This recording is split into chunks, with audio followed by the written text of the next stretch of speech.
এই লাল লাল ভর্তা দিয়ে আমন ধানের চালের খিচুড়ি খেতে খুব ভালো লাগে। আমন ধানের চালের খিচুড়ি হবে, শুকনা মরিচের ভর্তা হবে না, তা কি আর হয়? দেখেন, দেখতে যতটা সুন্দর, খেতে তার চেয়ে অনেক অনেক গুণ মজা হয়েছিল।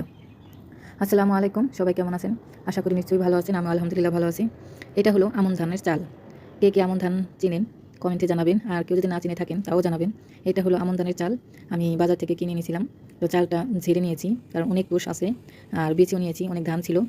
তো ওগুলি ভালো করে বেছে পরিষ্কার করে আবার সুন্দর করে ধুয়ে নিয়েছি। একটা কড়াইতে তেল দিয়ে পেঁয়াজ, মরিচ, আদা, রসুন, হলুদের গুঁড়ো, মরিচের গুঁড়ো, স্বাদ মতন লবণ, একটু পানি দিয়ে ভালো করে কষিয়ে নিচ্ছি। আসলে খিচুড়ি রান্নাটা যে যেমন করেন রেগুলার ওইভাবেই করছি আর কি। তো দিয়ে দিচ্ছি দারচিনি, এলাচ, গরম মশলা সব কিছু দিয়ে, আর ডাল দিয়ে ভালো করে কষাই নিচ্ছি। ডালটা হালকা ফুটে আসছে, এখন দিয়ে দিলাম চাল, আমন ধানের চালে যে কী সুন্দর করে ধুইছি, তারপরও লাল আছে। বাজারে কিন্তু লাল লাল চাল দেখলেই নিয়ে আসা যাবে না, কারণ অনেক ভাতের চালের মধ্যে রং করে লাল বানিয়ে